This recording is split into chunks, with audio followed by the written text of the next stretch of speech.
मित्रों, क्या होता है नवम पंचम राजयोग? मित्रों, बड़ा ही विशेष होता है नवम पंचम राजयोग। जिस जातक की कुंडली में इस योग का निर्माण हो जाता है, वह जातक अपने जीवन में अत्यंत ही विशेष प्रभाव, अत्यंत ही विशेष परिणाम प्राप्त करने वाला होता है। तो मित्रों, क्या होता है नवम पंचम राजयोग और इसका निर्माण हमारी कुंडली में कैसे होता है और इसके क्या विशेष प्रभाव हमारे जीवन पर देखने को मिलते हैं, आज के कार्यक्रम में यही सब कुछ जानने का प्रयास करते हैं। तो चलिए मित्रों, चलते हैं और जानने का प्रयास करते हैं कि नवम पंचम राजयोग होता क्या है।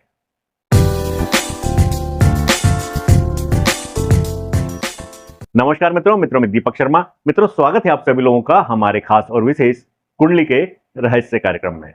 मित्रों, नवम पंचम राजयोग नाम से ही मालूम पड़ता है कि हमारी कुंडली का नवा भाव और पांचवा भाव। तो सबसे पहले नवा भाव और पांचवा भाव होता क्या है, आप लोगों को यह बताते हैं। मित्रों, हमारी कुंडली का जो पंचम भाव होता है वह हमारे पूर्व जन्म में किए हुए कर्मों का फल होता है।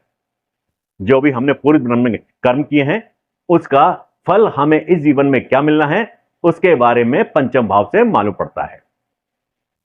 और नवम भाव यह हमारे ऊपर ईश्वरीय कृपा को दर्शाता है। हमारे पूर्वजों ने जो शुभ कर्म किए उनका प्रभाव या उनका फल नवम भाव देता है। अब मित्रों, जब हम कुंडली के अंदर भावों का विश्लेषण करते हैं तब हमारे सामने जो हमारी कुंडली के 12 भाव आते हैं। इन 12 भावों का जो विभक्तिकरण किया गया है उसके अंदर जो 4 त्रिकोण बनाए गए, इसमें जो पहला त्रिकोण आता है धर्म त्रिकोण, उसके अंतर्गत पंचम भाव और नवम भाव आते हैं। हमारे जो 4 त्रिकोण हैं, धर्म त्रिकोण, अर्थ त्रिकोण, काम त्रिकोण और मोक्ष त्रिकोण, इसमें जो सबसे पहला त्रिकोण आता है धर्म त्रिकोण, उसके अंदर पंचम भाव और नवम भाव आते हैं। धर्म त्रिकोण लग्न, पंचम भाव और नवम भाव होते हैं। हमारी कुंडली के अंदर केंद्र भाव विष्णु भाव होते हैं और पंचम भाव नवम भाव जो त्रिकोण भाव हैं उसे लक्ष्मी भाव कहा जाता है। इसी कारण से यह अत्यंत ही विशेष हो जाते हैं। और जब इन दोनों भावों का संबंध हमारी कुंडली में बनता है तब नवम पंचम राजयोग का निर्माण होता है।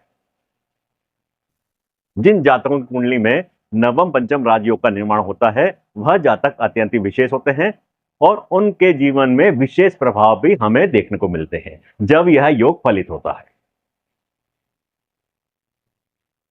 अब कुंडली के अंदर हमने पंचम भाव और नवम भाव को देखा, लेकिन जब हम इसका विश्लेषण करते हैं तब किसी जातक की कुंडली में किसी भी भाव में 9 और 5 का संबंध बनता है तब भी इसके वैसे ही प्रभाव हमें देखने को मिलते हैं जैसे पंचम और नवम भाव के अंदर देखने को मिलते हैं। अब यह नवम पंचम राजयोग विशेष क्यों होता है, इसका दूसरा कारण, हमारी कुंडली के अंदर जो 3 ग्रह हैं जिनको विशेष दृष्टियां मिली हुई हैं, गुरुदेव बृहस्पति, शनिदेव और मंगल, यह 3 ग्रह ऐसे हैं जिनको विशेष दृष्टियां मिली हुई हैं। इसमें से गुरुदेव बृहस्पति जिनको 2 दृष्टियां विशेष मिली हैं, 5वें नंबर की दृष्टि और 9वें नंबर की दृष्टि। शास्त्रों में ऐसा कहा गया है कि गुरुदेव बृहस्पति की दृष्टि में अमृत होता है। तो मित्रों, ऐसा क्यों कहा गया कि गुरुदेव बृहस्पति की दृष्टि में अमृत होता है? वह इसलिए कहा गया कि पंचम भाव और नवम भाव अत्यंत विशेष हैं, लक्ष्मी स्थान है, लक्ष्मी भाव है। नवा भाव भाग्य स्थान है। भाग्य के बारे में, धर्म के बारे में नवम भाव से ही विचार किया जाता है। तो इसीलिए कहा गया कि गुरुदेव बृहस्पति की दृष्टियों में अमृत होता है, क्योंकि नवम भाव और पंचम भाव अत्यंत विशेष होते हैं और विशेष फल देने वाले होते हैं। आज की स्थिति की यदि हम बात करें तो आज की स्थिति में राहु 11वें भाव में विराजमान है और गुरुदेव बृहस्पति तृतीय भाव में विराजमान है। यदि आज की स्थिति में देखें तो राहु और गुरुदेव बृहस्पति के बीच में भी नवम पंचम राजयोग का निर्माण है। तो कुछ जातक ऐसे हैं उनको आज भी इसके विशेष प्रभाव देखने को मिलेंगे। तो इस प्रकार से नवम पंचम राजयोग होता है और इसके अत्यंत विशेष प्रभाव किस प्रकार के होंगे? विशेष प्रभाव आपके धन को लेकर होंगे, आपकी आमदनी को लेकर होंगे। जैसे इस समय मेष राशि के अंदर राहु आपके एकादश भाव में विराजमान है और गुरुदेव बृहस्पति तृतीय भाव में विराजमान है। तो यहां पर जातक अपनी सभी प्रकार की इच्छाओं को पूर्ण करने वाला होगा, जातक विशेष रूप से धन कमाने वाला होगा, उसको ऐसे नए नए अवसर मिलेंगे जिनसे वह अधिक मात्रा में धन कमाने वाला होगा। तृतीय भाव भाई बहनों का है और एकादश भाव बड़े भाई बहनों का है। आपके भाई बहनों से अच्छे संबंध होंगे, भाई बहनों के बीच में प्यार होगा, उनका पूरा सहयोग आपको मिलेगा। आप विशेष कार्य करने वाले होंगे, आपके अंदर जो भी योग्यता है, योग्यता के अनुसार आप अपने अंदर जो छिपी हुई क्षमता है, कौशल है, उसको बाहर निकालने वाले होंगे और उसमें सफलता प्राप्त करने वाले होंगे।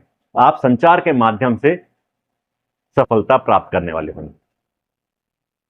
आप यात्राएं करने वाले होंगे, यात्राओं से लाभ भी प्राप्त करने वाले होंगे। यह आपके जो नवम पंचम राजयोग बना है उसके शुभ और विशेष परिणाम आपको प्राप्त हो। तो मित्रों, इस प्रकार का होता है नवम पंचम राजयोग। आज के कार्यक्रम में इतना ही। अगले कार्यक्रम में फिर एक विषय पर विस्तार से चर्चा करेंगे। तब तक के लिए मित्रों आगे दीजिए नमस्कार। जय श्री राम।